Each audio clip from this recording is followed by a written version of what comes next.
E aí, pessoal do QG Resolve, tudo bem? Marcelo Tavares com vocês aqui.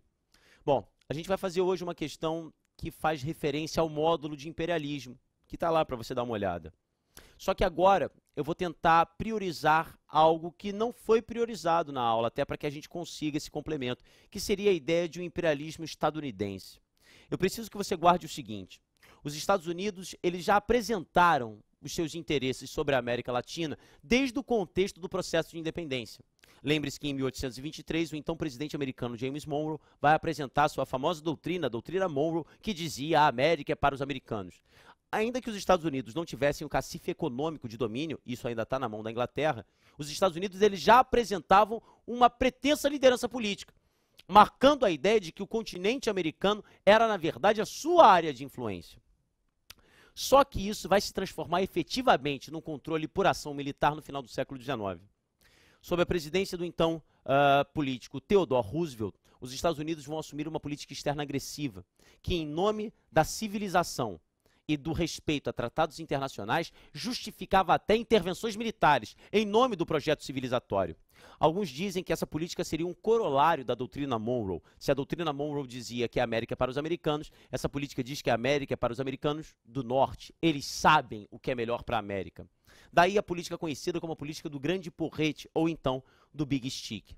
O Big Stick ele pode ser considerado a ação imperialista norte-americana na América, assim como que a África e a Ásia sofreram as suas ações imperialistas por parte principalmente de europeus, notadamente franceses e ingleses. Esse é o contexto geral da questãozinha que a gente vai fazer. Vamos dar uma olhada?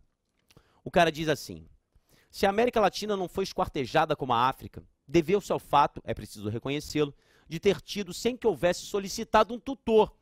Sem que os latino-americanos tivessem solicitado, a América teve um tutor. Um tutor ousado porque se atreveu a dizer que a América é para os americanos, no momento em que apenas tinha a ilusão de ser uma potência. No entanto, quando esse tutor realmente se transformou em grande potência, lembra que eu falei, no início da doutrina Monroe, os Estados Unidos não tinham cacife. Mudou seu discurso e falou que a América é para os americanos? Não, gritou que era dono da América. Claro que isso é uma ideia panfletária, olha para cá, é uma ideia panfletária denunciando o imperialismo norte-americano, de início pela doutrina Monroe e depois pelo Big Stick. Essas informações já seriam suficientes para você fazer qualquer questão sobre o tema. Dá uma olhada. A partir da análise do texto, é correto afirmar que, letra A América Latina, desde a primeira metade do século XIX, doutrina Monroe é de 1823, primeira metade do XIX, é um instrumento do imperialismo estadunidense, que historicamente impôs àqueles países políticas como a doutrina Monroe e a política do Big Stick. Essa é a nossa resposta. Olha a letra B. As divisões sofridas pela África decorrentes do imperialismo do século XIX não puderam acontecer no continente americano em virtude da imposição ao respeito feito na Conferência de Berlim entre Estados Unidos e potências europeias. Balela, a Conferência de Berlim, você viu comigo, seria a conferência cujo objetivo seria ditar regras para o jogo imperialista na África. Letra C. O século XIX viu nascer a pretensa hegemonia estadunidense sobre os países latino-americanos, envolvendo disputas desde aquela época entre capitalistas e socialistas. Brincadeira isso, na medida em que essas disputas só vão acontecer depois da Segunda Guerra, no contexto da Guerra Fria. Letra D. Os americanos há 2 séculos convivem com a supremacia estadunidense sobre os diversos países do continente, resultando em políticas impositivas como a boa vizinhança e a aliança para o progresso. Na verdade, são políticas do século XX, a boa vizinhança no contexto da Segunda Guerra e a aliança para o progresso no contexto do governo de John Kennedy, já em meados no início da década de 60.